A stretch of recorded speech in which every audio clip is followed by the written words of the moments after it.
Começamos mais um dia atrasados, o tempo muito difícil. Que o tempo esteja, que o mar esteja bom pra todos vocês. E o negócio tá descendo aqui. Desceu, hein? Caríssimos e caríssimas, começa agora o programa mais normal, mais tranquilo, mais nada a ver da rádio. É verdade.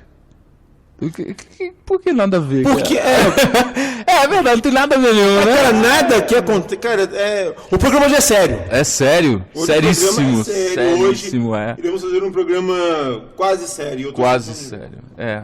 Eu nem sei se eu tô me ouvindo.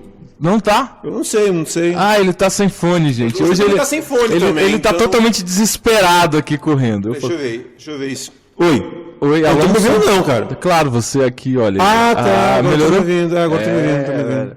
Hoje temos uma participação especial do nosso caro ouvinte. Na verdade, ele está ouvindo só. Ele disse, não sei. Tudo bem? Ele falou que não vai se atrever a... ele deu um oi. Oi. Temos dois! Temos dois! Mais um! Aê! Eita, o cara baixa a porta. É o Mr. Samuel. Samuel, você não tinha que estar no Mato Grosso agora, cara? Eu tinha que estar na aula. Eu tinha que estar na aula agora, né? Mas já foi. É verdade, o avião já foi. E o nosso amigo também, Rogério Miranda. Tudo bem, Rogério? Ele está só de ouvinte, não falando. Ele colocou aquela posição de ok, tá tudo bem. Tá tudo beleza. Bom, seguinte, vamos ao que interessa, porque o resto... Não tem pressa. Eu não sei onde é que eu vi isso, mas eu não lembro. Eu sei que eu lembrei disso agora. Cara, isso o que interessa é que o resto não Paulo tem pressa. Cintura, escolhendo o professor... Era verdade, saúde é o que interessa, o resto não tem pressa. Pois ele morreu, ele já era tão saudável e morreu, que coisa. Sério? Né? Eu prefiro a filosofia das tartarugas. Pouquíssima ação e viver longamente, olha que legal. Cara, eu fico impressionado, velho, porque tem alguns bêbados que... cara bebe, enche a cara todo dia e tá aí. Alguns fumantes estão aí, cara. Pois é, cara, tem esses também que bebem, enche a cara. Eu fico imaginando se essas pessoas não bebessem, fumassem, fizessem exercício. Cara, eles morriam logo. Era o mestre Yoda, nada, eles iam viver eternamente, cara. Eu fico de cara. Não, acho que eles morriam logo. Você acha? Eu acho que o efeito é que tá fazendo bem no corpo deles, né? Pois é. Os malefícios que numa reação química da vida que transforma eles em super-heróis. Eu tenho certeza que eles são mutantes. É a evolução da humanidade. E eles evoluíram e nós estamos ficando para trás. É verdade. Bom, então a gente vai falar... O programa de hoje... o negócio é o seguinte, para variar, eu sempre falo que a gente nunca começa do mesmo jeito. Hoje vai tocar música e a gente volta a falar de novo. A gente vai pra música primeiro? Vai pra música primeiro e voltamos a falar de novo. Então tá, então a gente vai com música agora e daqui a pouco... Daqui a menos de 3 minutos nós retornamos. Estaremos atendendo as vossas ligações para retornar a vossa atenção. É verdade, no 33888994. Então daqui a pouco a gente volta, programa Quadrinhos aqui quase às 11 e quase até meio-dia. Com o Leônio Matos. O Edson e ouvintes. E... Samuel! E... Rogério. Ele falou! Muito bem. Vamos lá então. Bora. 11 horas e 10 minutos. Várias realidades da e microfone. uma só utopia. 98,1 FM, Utopia. Tá, eu preciso saber. Ele não tinha...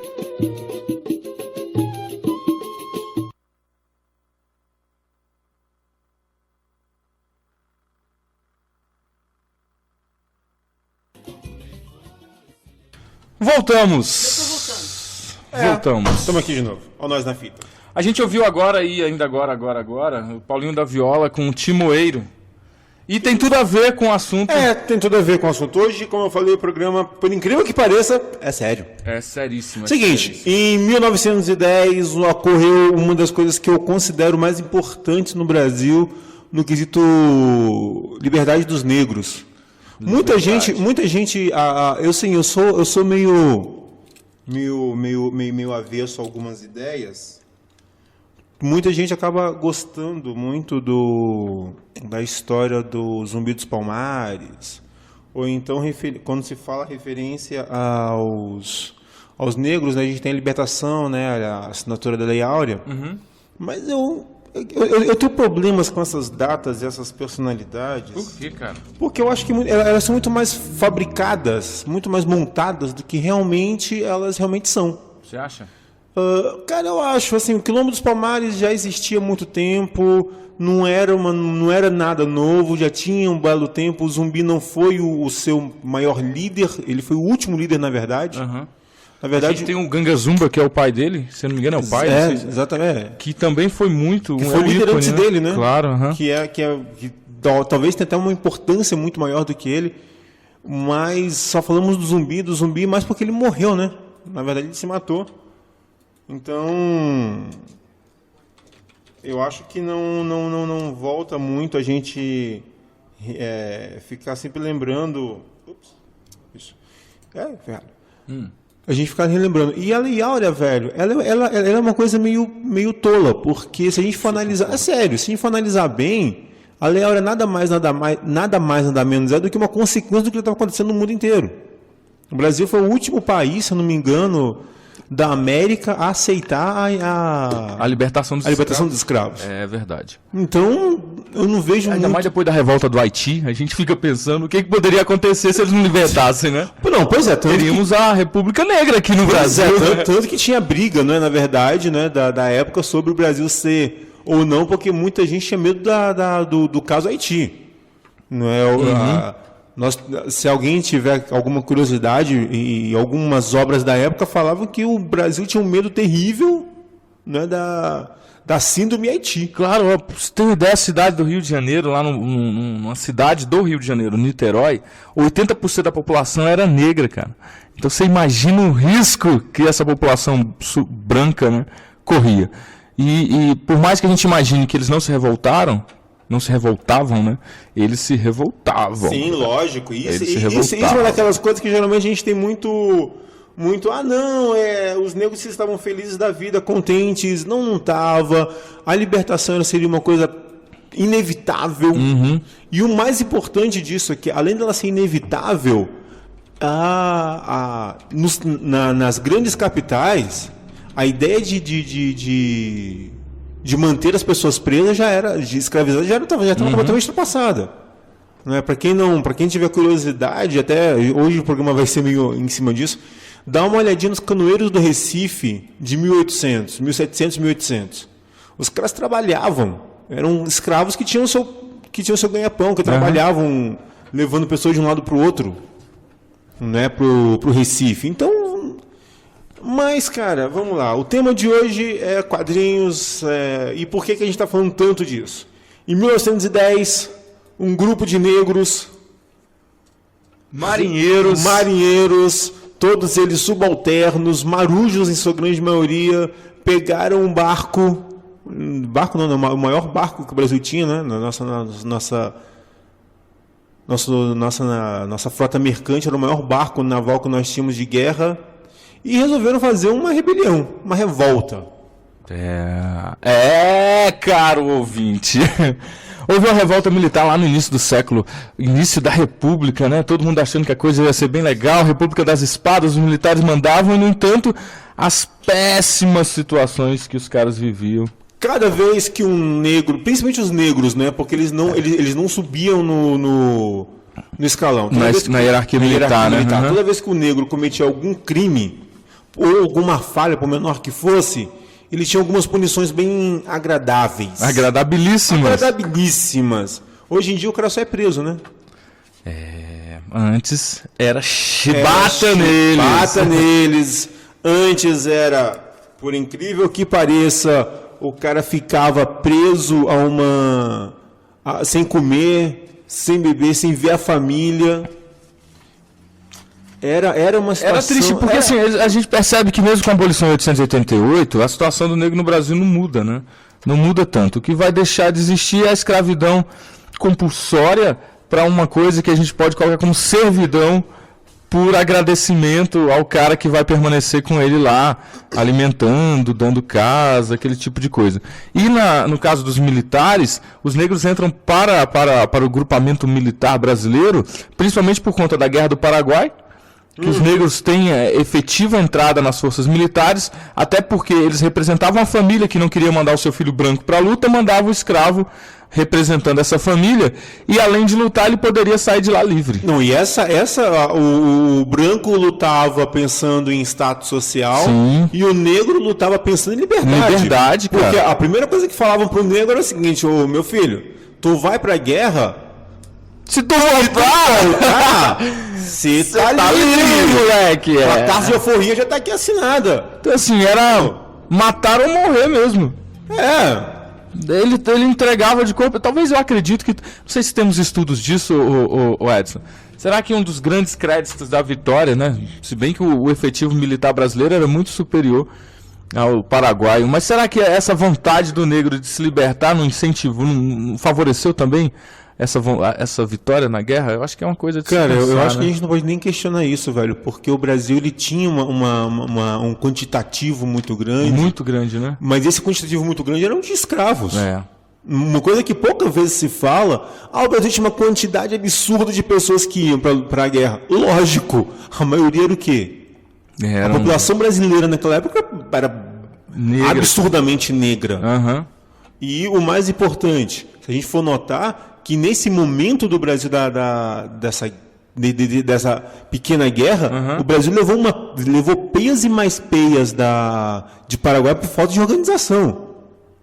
Ou seja, não tinha ninguém realmente para comandar a loucura, aquela bagaça toda. Tinha só a galera indo lá se matando para tentar conseguir alguma coisa. Alguma coisa, né? E assim, era a vontade de se libertar, né, cara? Por que a gente tá falando disso? Porque a gente tá falando dessa trajetória do negro nas forças militares, pra gente poder entender por que é que acaba causando essa coisa da revolta da Chibata, né? Que foi chamada Revolta da Chibata. E o que é a Revolta da Chibata? Os marinheiros negros, né, marujos, toda vez que eles cometiam alguma infração, por menor que fosse, as punições eram severas. Eram severas. A menor era não poder ficar e não poder ir para o cais, né? Volta a isso, ele ficava preso dentro do navio. Volta e meia ele tinha a possibilidade de não comer. Porque eles ainda deixavam o cara sem comida. E para melhorar ainda mais a situação, o cara tinha chibata. Ou seja, se fosse grave, o cara era amarrado e era chibatado. Isso a gente está falando de 1910. E olha só 22 anos depois da assinatura da Lei Áurea. Né? E tem uma coisa interessante aqui, que foi um decreto que nunca foi publicado, que a gente achou aqui, que fala o seguinte, que era um decreto da Marinha que dizia: para as faltas leves, prisão a ferro na solitária. Por 1 ou 5 dias, a pão e água. Faltas leves repetidas, idem, por 6 dias no mínimo. Faltas graves, 25 chibatadas no mínimo. Cadê o Pelourinho, mínimo, o né? pau de arara lá? Tá funcionando ainda, cara. Aquele mastro no centro da fazenda pra castigar os negros, tá lá, cara. Pois é. Sabe? E foi retirado 20 anos depois? Não foi. Não foi. Amarra o cidadão a algum lugar e chibata nele. 25 chibatadas. Pô. Pois é. Aí eu concordo com você, não foi só Zumbi que fez algo, né? Cadê o cara aí que se revoltou, o líder da revolta? Pois é, Por que ninguém conhece esse cara, né? E aí é que vem uma coisa mais legal. A ideia da fabricação, eu concordo com você. Uma coisa legal é que eu estava conversando com meu filho e que assim que o programa da semana passada acabou e eu falei que ia ser a Revolta da Chibata, aliás, que eu falei que ia ter uma revolta no Rio de Janeiro, ele já falou, Revolta da Chibata. Pois é, cara, nas escolas de hoje a gente vê a Revolta da Chibata. Só que a gente vê ela no meio de 1 milhão de coisas.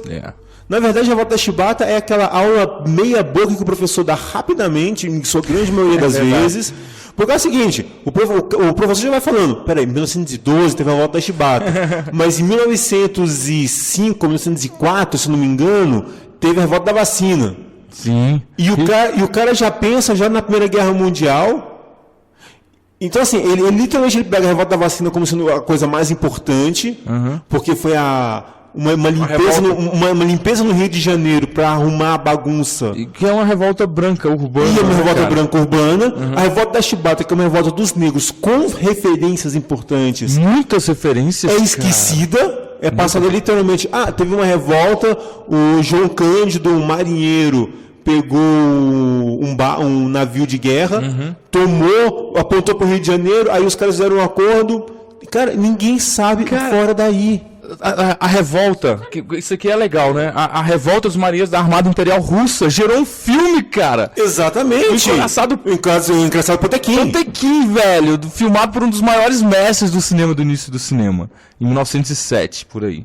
Então, assim, e a gente teve uma revolta do encouraçado de Minas Gerais, velho, olha o forte do negócio. E é muito maior, porque assim, você pega o encoraçado do Potemkin, a revolta dos russos é muito mais política do que realmente efetiva. É aquela loucura toda de revolução e tudo mais, é muito mais política. Era um momento que já existia de efervescência na Rússia nesse momento. E a gente estava vivendo, na verdade, revoltas por condições básicas, velho. E outra, quem faz a revolta do encoraçado do Potemkin não são só marinheiros, marujos. É todo oficialato. Toda armada imperial. Mas a revolta da Chibata é um bando de marinheiro. Muito bom. É muito legal isso. E não é comentado, não é falado, não é repetido. É verdade. A não ser por um cara em 74. 68, mais ou menos 69, um cidadão resolveu falar desse cara. Então vamos lá, vamos tocar uma música numa voz que eu acho maravilhosa e depois a gente volta falando mais um pouco deste evento. E o porquê que a gente está falando dele, né? Afinal de contas, o programa é quadrinhos, a gente está aqui... É verdade. Então vamos lá, daqui a pouco a gente volta. Programa Quadrinhos com você. 11 horas e 26 minutos. Várias utopias em uma só realidade. 98,1 FM, Utopia.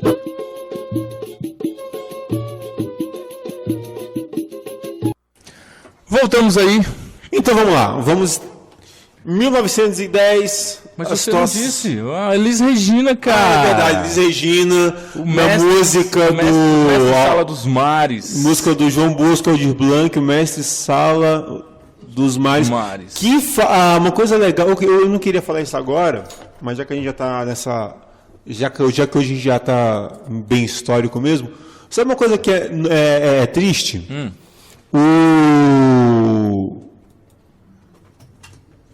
Essa música, quando ela foi escrita, os militares na época só faltaram matar os dois, o Blanc e o Bosco, porque eles fizeram essa música. Porque eles achavam ofensivo de tal forma falar de uma situação que não tinha que comentar. Para os militares é o seguinte: por que vocês estão querendo falar de bando de negro que fez uma revolta? Se revoltou, né? Que se revoltou. Vocês estão loucos, meu. A história dele vai ficar esquecida durante muito tempo. Assim. Só em 2008 é que vão fazer alguma coisa pro cara, velho. Só em 2008. Só em 2008. Mas a gente ainda não fala dele. Não, ele vai ser lembrado muito, muito, muito longe, muito distante. Do tipo, teve um bando de negro que fez uma revoltazinha lá no Rio de Janeiro e tá bom demais. Vamos lá falar do... Pois é, então já que a gente está falando muito, então vamos falar o motivo de toda essa nossa indignação. Verdade. Gente, se vocês pudessem, estão ouvindo? Gente, em primeiro lugar, é um calhamaço, não é difícil de ser achado. Isso tinha que ser colocado pro conteúdo do Paz, velho. Claro que é caro. Eu também acho, velho. Mas assim, acho que tinha que ser colocado para vestibular.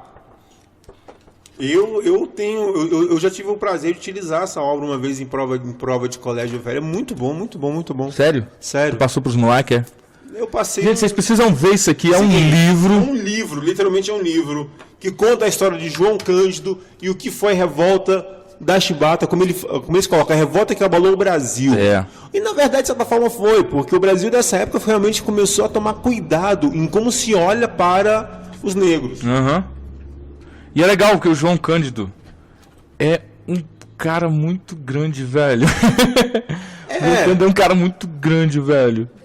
Ele, se eu não me engano, ele ficou conhecido como Marechal Negro.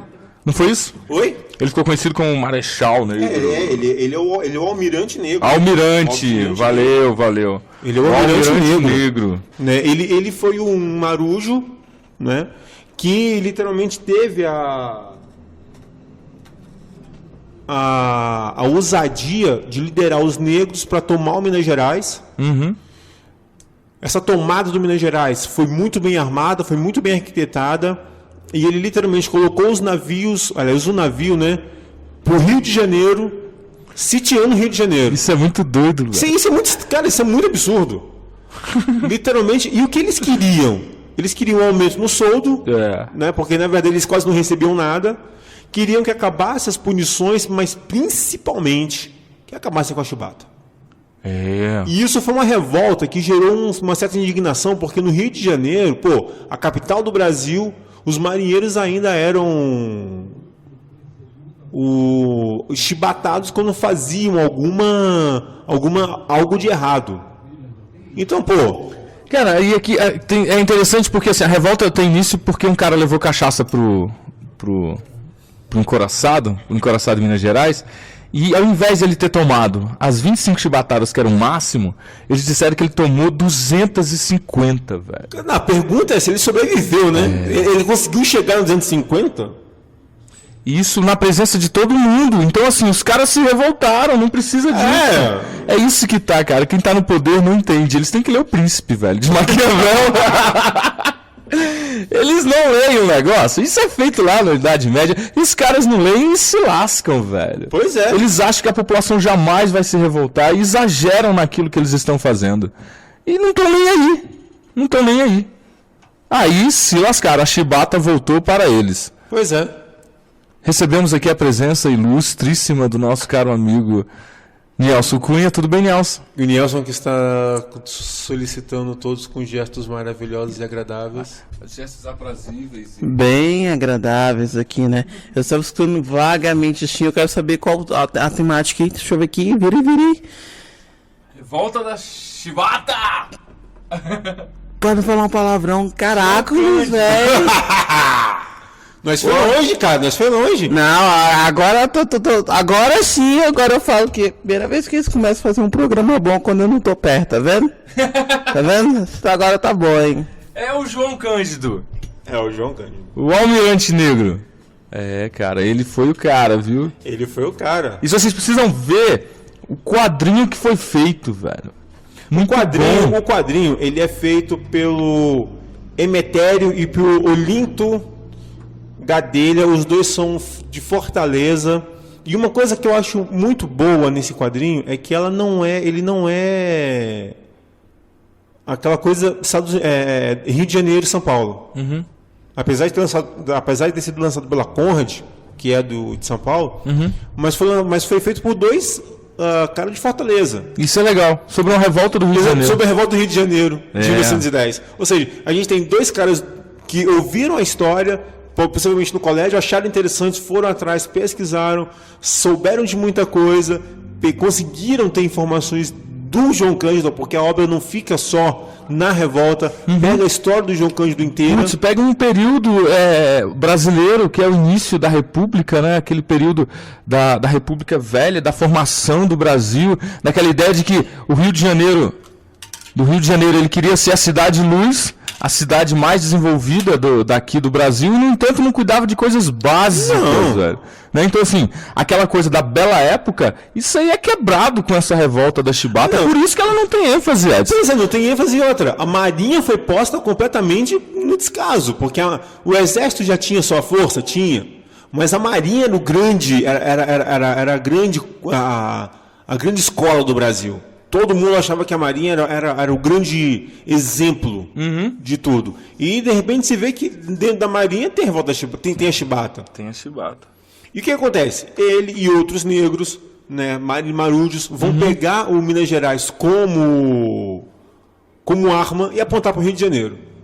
E aqui, cara, a loucura é tamanha, porque eles têm essa ideia, assim, de pegar e, tipo, vamos acabar com isso. Chega, acabou. Meus amigos. Não tem morte. Sim, não tem morte A revolta não é uma revolta violenta. Não, eles só se amotinam mesmo a ideia e ameaçam. A gente não quer que tenha mais esse tipo de tratamento desumano aos negros nos navios. É só isso. Eles não estão pedindo 1 milhão de helicópteros e $1, sabe? Eles estão pedindo algo que é justo, que já deveria ter acabado. É E assim, terrível. as mortes que ocorrem por quê? Porque o branco ele não aceita. Literalmente não tem como a gente não falar. É o branco que não aceita essa condição e acha que o cara tem que ser escravo mesmo. Que desce. Que ele, mas a libertação já aconteceu. Aconteceu sim, no papel. No papel, na teoria. Na teoria. Na prática ela continua. Então, os brancos que vão ser mortos vão ser muito poucos e vai ser muito mais por conta dessa condição do cara de tentar se livrar dessa situação toda. Vamos ouvir uma música? Bora! Então vamos ouvir aqui. Daqui a pouquinho a gente volta. Utopia FM 98.1, Rádio Comunitária de Planaltina. 11h38. Ah, seu bobo, você vai ver só. Eu vou contar tudo pra minha mãe, pro meu pai e pra Rádio Utopia FM. Utopia 98,1 FM. Aqui a comunidade tem voz.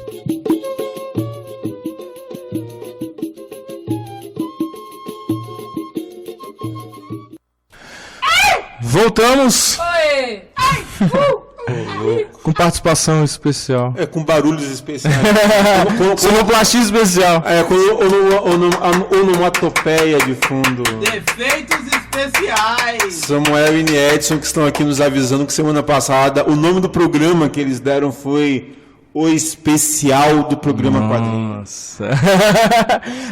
a gente ouviu aí Caetano Veloso com Marinheiro Só, que só pra poder deixar registrado. Nossa, musiquinha demais, já tô com maresia. A gente já tá aqui, cheio de enjoado de tanto mar.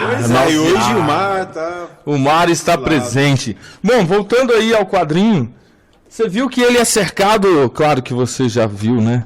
Que ele é cercado de fatos históricos muito bem pesquisados e com lances ficcionais também, que é para poder dar a sustância no negócio, né? Para tornar agradável e aprazível para todos aqueles que estão lendo. O quadrinho negativo, preto e branco, muito bom também. O traço não é um traço tão comum, né? Eu não acho que seja comum esse traço, não é algo que a gente pode dizer que foi inspirado em outros, assim. Esse, no caso, o traço desse quadrinho, na verdade, não vou dizer que não é comum, a questão é que não é tão divulgado assim. Então, é nesse sentido que eu digo. E outro comentário, dizer que isso aí é um quadrinho é uma forma inocente de dizer, né? Porque se o pessoal pudesse ver o tamanho do livro... Seria um graphic novel. Aí é que tá, a gente quando fala quadrinho, a gente reduz muito a qualquer obra, não é? Mas ele é uma graphic novel. Mas eu acho que dizer quadrinhos é justamente que a gente tem que lutar para isso. Brigar para isso, para dizer que o quadrinho não é simplesmente o que a gente espera que é quadrinho, gente. Tem até um blog que eu sigo do qual que o nome desse tipo de postagem é Smackbook, né? Que tem a relação com quadrinhos, só a questão que as histórias são um pouquinho mais longas, né? Assim, o enredo tem uma coisa mais a fundo. Muito bem trabalhado, muito bem. A capa, cara, a encadernação dele é muito boa, velho. A gente estava falando. É um livro que. Mas o que acontece? Deveria ser cobrado em vestibular. Pois em escola, mas acontece, cara. a Marinha, ela tem a preocupação de não deixar muito a revolta da Chibata no ar, né? Porque, afinal de contas, queira bem, queira mal, é mancha. Não, é a grande mancha da Marinha. Em primeiro lugar, porque ainda em 1910 tinha uma punição tão grave para um negro. A grande mancha que foi, assim, em termo revelado, né? Lógico, a grande mancha que foi revelada. Mas, assim, de toda forma, a historiografia oficial não vai ficar remexendo nisso, né? Não. Porque isso só foi feito depois da liberação de documentos e tal. Que a Marinha liberou. E essa é uma das coisas, Edson, desse decreto que era para ser votado, que a presidente não apoiou, que ela engavetou, que era dos documentos secretos do Brasil. Isso aí ainda tem muita coisa, cara. Tem muitas revoltas no Brasil que ainda não foram averiguadas porque não foi liberada. A Guerra do Paraguai é uma dessas que está lá, fechada, 7 chaves, e ninguém sabe o que aconteceu realmente.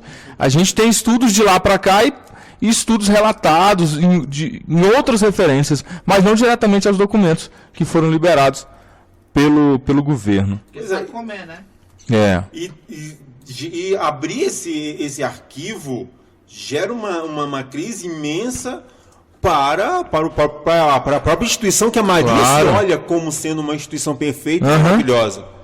Exatamente. E assim, ela se acha o suprassumo das forças, né? Pois é. É, tem uma Nós coisa... que somos a elite branca que nada pode nos afetar. Mas, hein? Mas, hein? Aí a gente fica com essa questão toda. E não é... Cara, esse livro foi lançado quando, Edson? Cara, ele é de 90 e... se eu não me engano, 98, não? Não, 2008. 2008. Caraca, 10 anos se É? passaram, hein? 10 anos, assim, qual o acesso que a gente teve? Isso aqui era para ter sido comprado pelos colégios, sabe? Pela rede pública, para o governo incentivar esse tipo de coisa. A gente tem um bocado de quadrinhos históricos, e que não são divulgados. A gente fica naquela mesmice das aulas de história, com aqueles livros didáticos, com polêmicas em livros didáticos, por isso e por aquilo, e projetos com uma qualidade dessa são esquecidos. Por quê? Porque vai incentivar o aluno. Não Olha, só cara. esquecido, mas é por isso que eu falo. Fala-se tanto dessa mitificação de certas figuras como o zumbi. Não é desmerecendo, mas quando você fala de João Cândido, que, pô, o cara, o que ele fez e o que a obra nos mostra é o quê? Ele foi um cara que fez uma revolta. Foi uma revolta muito bem armada, muito bem estruturada. Articulada, né? O que eles queriam? O fim de uma punição e nada. Fica no nada. Pronto. E o fim da revolta é muito triste. E ao mesmo tempo que a vontade do fim da revolta, ela traz as mazelas que os negros estavam vivendo 20 anos após a libertação dos escravos, né? Pois é. Os maus tratos, tudo aquilo. E... Tem uma frase do João Cândido para o governo e para os militares da época, né? Não queremos a revolta da chibata. Isso pedimos ao presidente da República, ao ministro da Marinha, queremos a resposta já e já. Caso não a tenhamos, bombardearemos as cidades e os navios que não se revoltarem. Ou seja, a gente só quer o fim de uma coisa. Se ninguém entender a gente manda bala no Rio de Janeiro. Óbvio que era o que eles menos queriam, porque eles tinham familiares no Rio de Janeiro, né? O objetivo é óbvio que não era esse. Mas como a revolta acaba, é muito triste, porque mostra que o governo ainda tinha aquela ideia bem clara de como resolver os seus problemas. E o legal é que quando o governo responde, o Palácio do Catete responde dizendo que não vai negociar com revoltosos, os caras dão uns tiros de canhões, velho. Pensa a tensão que o Rio de Janeiro deve ter ficado, velho. Putz, velho, deve ter sido muito louco isso. Esse momento deve ter sido o Rio de Janeiro, nesse período da década de 900 a 30, o início da República, esses 40 anos deve ser assim, foram gloriosos, velho. Era tanta revolta. Corre, né, cara? Porque foi... Cambada, né? Tá bom. Corre, cambada. Corre. Mas assim, esses tiros não foram tiros pra afetar... Não, foi só pra poder amedrontá-los. Só pra dar um ar da tipo, olha, a gente tá falando sério. Se vocês não atenderem a gente tem como detonar o Rio de Janeiro. A capital federal vai pro saco. E vai. E é legal porque eles colocaram no dia 15 de novembro, né? Pois é. A revolta no 15 de novembro, Não, velho. tudo isso, né? Que é a proclamação da República. velho. A revolta vai acontecer pelo dia 25. Ela vai tomar essa frente toda assim com mas tudo isso. Ela explode mesmo e tudo mais. E ela vai se estender durante algum bom tempo. De um jeito ou de outro, a revolta ela vai acabar tendo por fim essa sensação com toda essa situação do Rio de Janeiro. E como é que a revolta vai acabar? Tristemente, devido a um acordo. E eu acho que essa é a parte mais chata, né? Porque a gente vai ter um acordo entre os militares, o Palácio do Catete, que é o seguinte: a gente atende os negros, atende os revoltosos e pronto. Vamos de música e depois a gente acaba falando como é que termina a obra. Como é que termina isso? Fala um pouquinho mais do João Cândido, que Beleza. É muito pouco comentado. Vamos lá então. Utopia FM 98.1. Daqui a pouco a gente volta. 11h50. A antena que alcança os sonhos. 98,1 FM, Utopia.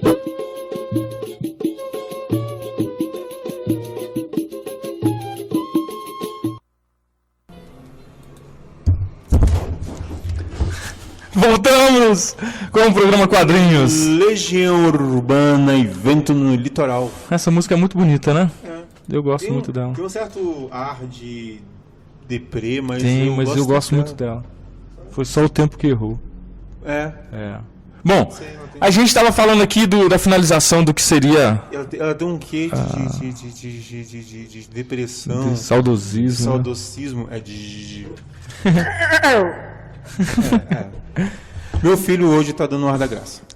Então, a revolta da Chibata que você estava falando, como é que é o... Pois é, eu acho que a trágico música dela. tem tudo a ver com isso. Eu né? acho que Porque casou muito bem. Casou, porque o fim realmente é... Eu não sei se é trágico eu acho que ele é meio trágico, meio melancólico e meio deprimente. Tanto, muito pro governo. Muito pro Palácio do Catete e pros militares. Porque é o seguinte, e a obra, ela nos conduz por isso. Não é uma coisa importante que a gente tem que ver, que a obra ela não foge disso. Não.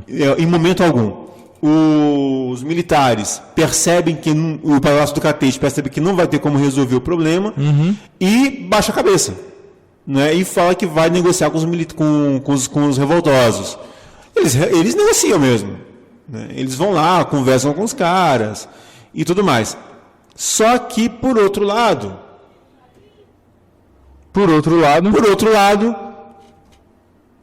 nós temos um fim melancólico, porque assim que os marinheiros aceitam, não é, a rendição e tudo mais, que eles comemoram a vitória, tipo, conseguimos o fim da chibata e o aumento no soldo, literalmente os militares pegam todos eles, descem de porrada, todos os rebeldes foram expulsos da corporação. Assim, 2.000 parece, mais ou menos 2.000 foram expulsos da corporação. Mais 2 centenas foram fuzilados. Mortos, né, nessa revolta. E o caso do João Cândido é talvez o mais deprimente.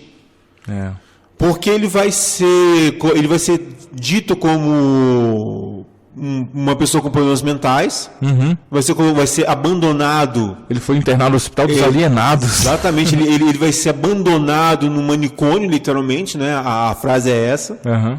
E lá ele vai ser esquecido. Totalmente esquecido. Totalmente Ele não foi porque matar, a Marinha tinha essa ideia, os militares tinham essa ideia. Se matar, ele vira um ícone, né, exatamente. Cara? Então é melhor você degregá-lo ao esquecimento, ao ostracismo. Ainda mais se ele for louco, né? Pois é, ué. O que ele fez é um motivo de loucura. Então a gente apaga tudo.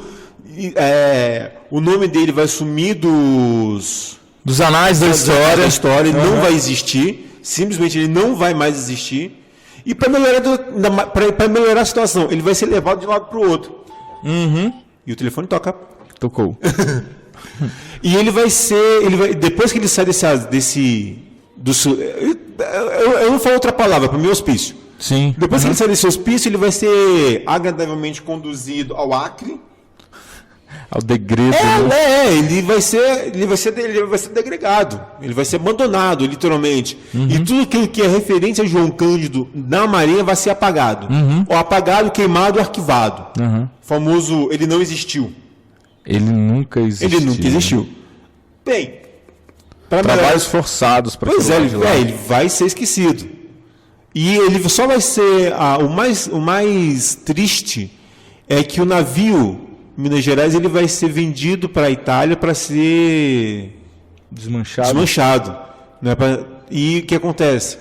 Alguns amigos do João Cândido conseguem se reunir, compram uma passagem para ele e muito literalmente de clandestino no avião, parece, ele ir para a Itália e ver o navio ser destruído, desmantelado. Né? O grande navio ao qual ele fez o grande nome dele, digamos assim. Esse navio tinha que ter sido um navio museu, só em homenagem a Pois ele, velho. Esse navio tinha que ser colocado como navio museu, tipo, olha, a gente fez realmente isso. Eu acho que esse é o grande detalhe.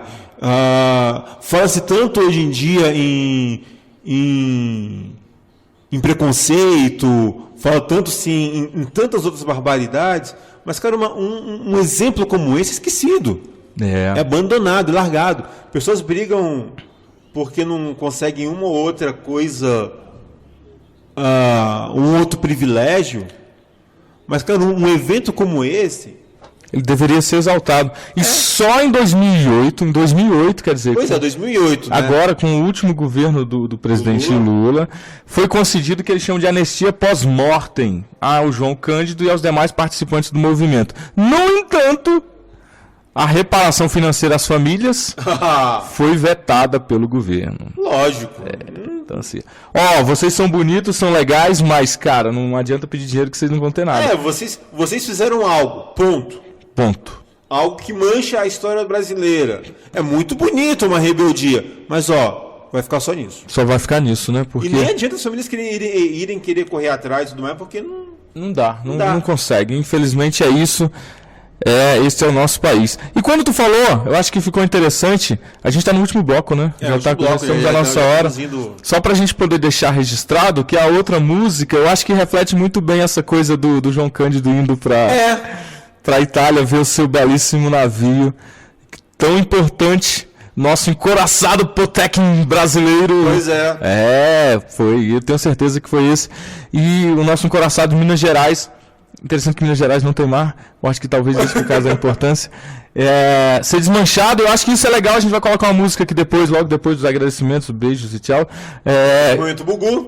Isso, do Paralamas do Sucesso aqui, o Melô do Marinheiro, que eu acho que vai terminar com um ar alegre, pra gente dar a devida importância ao que foi esse movimento, tanto para a população negra quanto para a própria população brasileira. Pois é, porque uma coisa que... O importante é a gente lembrar que, assim... eu não sou contra a gente falar de Zumbi, de Palmares. Mas falemos demais. Mas eu acho que o João Cândido é o grande cara. Isso aí. Então lembrem aí, fica a dica, fica a referência, Chibata, João Cândido e a Revolta que abalou o Brasil. Tem como achar nas grandes livrarias. É um quadrinho, mas ele é um livro, na verdade. Então tem como achar ele como um livro. Tem como conversar com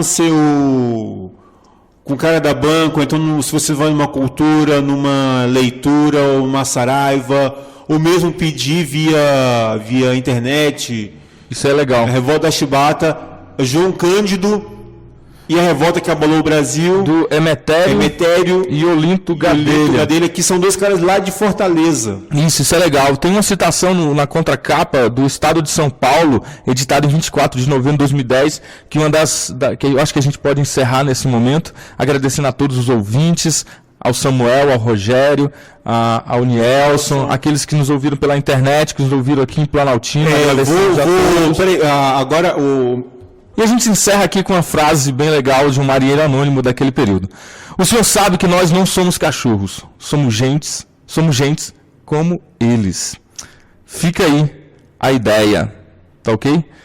Até mais para vocês, o programa Quadrinhos se encerra agora e a gente fica aí com o sucesso do Paralamas do Sucesso, Melô do Marinheiro. Até semana que vem, mais ou menos às 11, terminando mais ou menos meio-dia.